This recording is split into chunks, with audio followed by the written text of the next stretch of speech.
Kita cek KTM-nya Adept Stars setelah disiksa 2 bulan.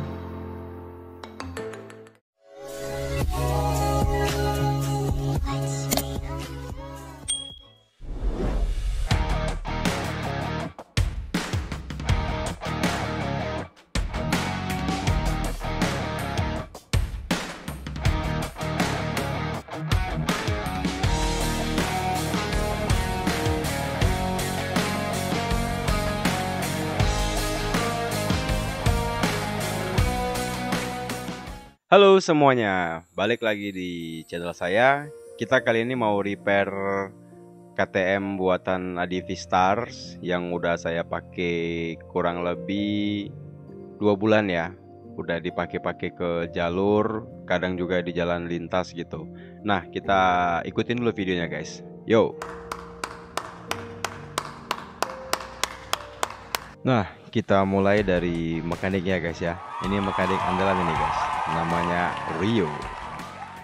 Sekarang kita lanjut ke bagian part yang mau diganti. Ada peer coupling merek CRG ya guys, karena peer coupling saya kemarin agak keras. Terus saya ada beli P-Force, ini dari SND, harganya kurang lebih 1 juta kemarin ya. Ini juga rekomendasi dari teman sih. Terus saya juga ada beli ini rumah kopling, terus plat couplingnya ada intake. Ini intake-nya lebih flow katanya. Terus ada packing head. Lalu kita cek di bagian dinamo starternya guys. Ini kita buka semua sekalian lah, mumpung dibongkar kan. Ternyata kondisinya masih bagus guys, jadi nggak perlu diganti. Lanjut ke sebelah kanan. Itu yang dibuka kopling hidrolik ya guys. Jadi kopling saya itu saya nggak pakai kabel. Kondisi kampas rem udah tipis, sudah minta ganti. Untuk gear belakang, gear depan, dan rantai semuanya masih bagus. Handle rem saya pakai oren. Terus ini shock depannya saya turunkan ya guys ya, karena kemarin ketinggian juga, saya nggak sanggup bawanya. Nah, ini di bagian blok kiri ada PR dikit karena kayak ada bekas masuk air gitu guys. Sepertinya air masuk dari jalur double starter ya. Ini pedal shiftnya nggak bawaan Adivi guys, gua beli sendiri kemarin. Untuk suspensi belakang sendiri sama sekali nggak ada kerusakan ya guys, masih sangat baik dan tetap empuk ya. Nah di sini saya ada pasang odometer tambahan ya, speedometer ya. Ini harganya murah guys dan cukup tahan. Ini handle kopling tadi sama yang sana diorenin. Nah ini master koplingnya gue pakai NMAX ya, sebelah kiri. Saklar utamanya pakai replika KTM, tambah itu saklar BRT untuk kipas radiator. Stangnya masih bawaan Adivi, pakai rental kemarin. Untuk suspensi depannya juga masih baik-baik aja, nggak ada problem. Ini gua ada pasang sensor speed ya guys ya, karena pasang speedo kemarin supaya speednya jalan dan itu lancar dan normal semua. Ini saya kasih lihat kondisi dalaman joknya, jadi posisi baterai, CDI di situ semua ya guys. Untuk kondisi frame-nya saya akuin mantap guys, jadi saya puas bener. Nah ini bagian headnya gua ada paint sendiri kemarin, terus bautnya gua ganti pakai Pro Bolt supaya lebih cakep. Ada yang salfok dengan bak kopling saya, kalau salfok boleh komen guys. Baterainya masih bawaan dari Adivi ya guys, itu 9 ampere dan cukup baik sampai sekarang. Untuk kondisi radiator sejauh ini baik-baik aja, tidak ada bocor, tidak ada yang aneh-aneh lah, normal semua. Nah untuk kipas radiator ya guys ya, ini kipas radiatornya sejauh ini juga nggak pernah ada kendala dan sangat membantu ya waktu di jalur. Sekarang proses pembukaan super kips. Untuk kipsnya nggak ada dilarin ya guys, ukurannya atau noknya tuh masih ikut standar pabrik semua. Kan sebagian orang kadang-kadang dilariin ya settingan super kipsnya. Jadi kalau di Adivi itu tetap aja guys, nggak ada yang diubah-ubah untuk settingan super kipsnya. Proses terus berlanjut. Suara mesin sedikit agak kasar ya, mungkin ringnya agak longgar atau gimana, makanya ini mau dicekin guys. Nah ini stud kopling yang tadi saya bilang ya guys, hidrolis pakai RCB. Lanjut sekarang proses pembukaan head. Nah ini penasaran juga sayanya. Dan ternyata pembakarannya cukup baik guys. Jadi oli samping yang saya pakai sejauh ini pakai Motul Ester 2T ya. Ini lihat kubahnya juga cukup baik, jadi puas gua. Untuk di bagian pistonnya ternyata agak oblak ya guys. Makanya suara mesinnya agak kasar, tapi itu wajar untuk 2 tak ya. Karena ya seperti itu biasanya udah dipakai ugal-ugalan juga.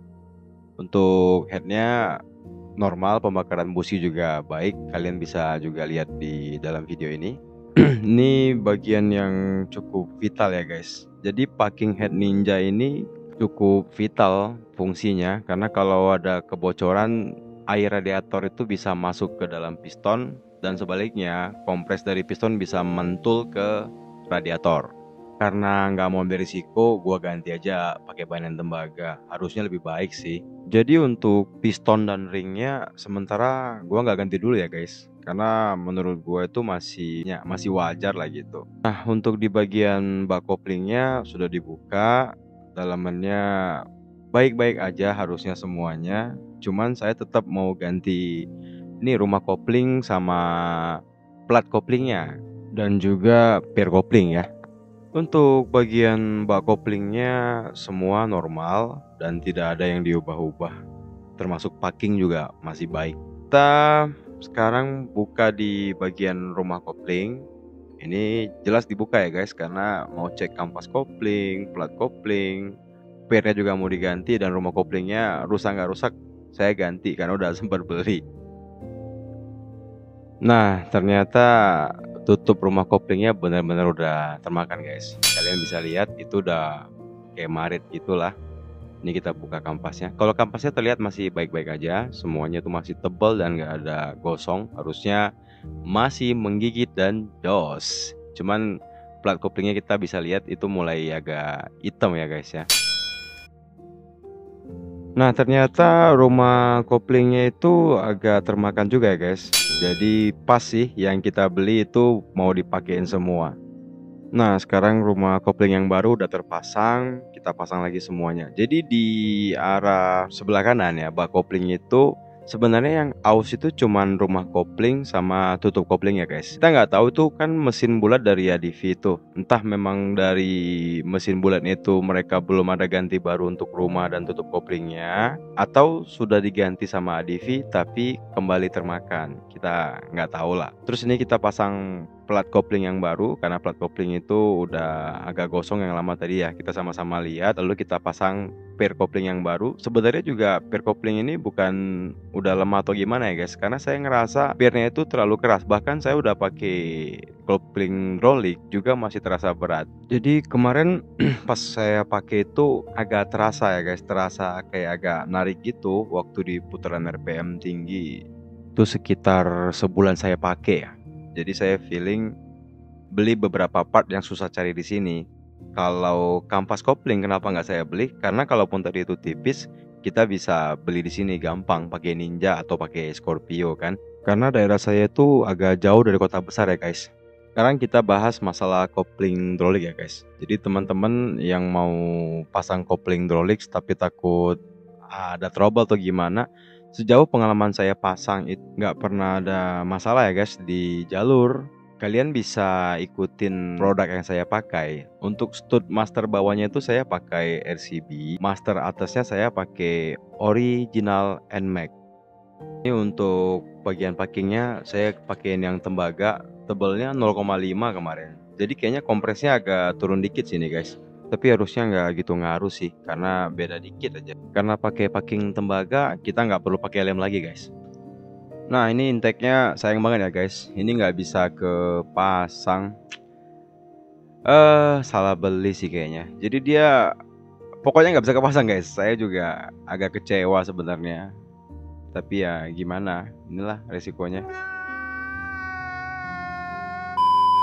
Oli kita pakai sel aja, karena 2 tak itu nggak terlalu ngaruh di oli. Dan ngisinya kepenuhan guys. What the fuck?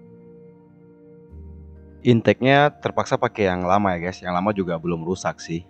Ini membran bawaan dari ADV-nya, kondisinya nggak gitu rusak. Cuman di bagian packingnya tuh ada yang pecah dikit tadi guys. Jadi nggak salah juga gua beli P-Force. Proses kita lanjut. Sekarang kita masang bak magnet ya guys. Tadi bagian dinamo starter baik-baik aja. bagian magnet juga semua baik-baik aja, hanya saja ada bekas masuk air. Jadi kali ini kita masangnya ditambahin lem yang agak banyak. Jadi kesimpulannya, kerusakan di bagian kopling itu hanya di rumah kopling, plat kopling, dan tutup rumah kopling. Bagian head itu pistonnya agak oblak, tapi sedikit aja guys ya, itu masih ada batas toleransi dan masih wajar. Lalu tadi di bagian bak magnet itu semua baik-baik aja, hanya saja kurang rapat, jadi air masih bisa masuk. Woi, ketinggalan. Bangsat kau. Sorry, ini juga tadi ya guys, kampas remnya juga udah aus. A few inches later. Penambahan ada di P-Force. P-Force dari SND ini saya beli karena rekomendasi dari teman, dan saya juga lihat di YouTube itu beda banget sama P-Force KW. Tapi tetap beda lagi dengan P-Force yang original guys. Gua nggak beli original, kenapa? Gua juga rakit motor ini tuh tujuannya supaya lebih hemat dibanding dengan KTM. Jadi kalau kita pakai yang terlalu overkiller banget, nggak ada gunanya juga. Selain itu, power yang diberikan ADV ini cukup baik ya guys. Apalagi saya masih pemula di sini. Jadi saya rasa nih powernya udah benar-benar cukup. Pasang P-Force kenapa? Ya karena dengar-dengar masukan temen aja, pingin nyoba gitu. Proses bongkar pasang bodi itu benar-benar mudah ya guys. Jadi tingkat presisi frame ADV ini luar biasa. Proses pun selesai, kita dengarkan.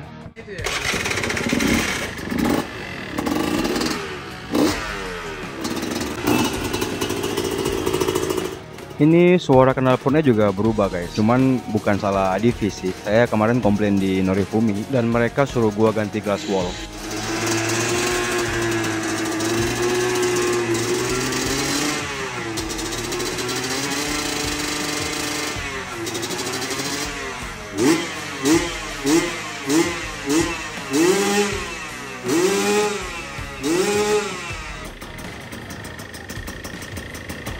Jadi selama kurang lebih 2 bulan ini guys, motor ini udah saya pakai terabas 8 kali ya. Karena tiap minggu itu kita itu masuk-masuk ke jalur. Sebenarnya motor ini sih dipakai masih fine-fine aja sih. Tapi karena gue juga penasaran dalamnya, gue pengen bongkar. Jadi gimana menurut pendapat kalian guys? Bantu komen kalau kalian punya pendapat yang berbeda.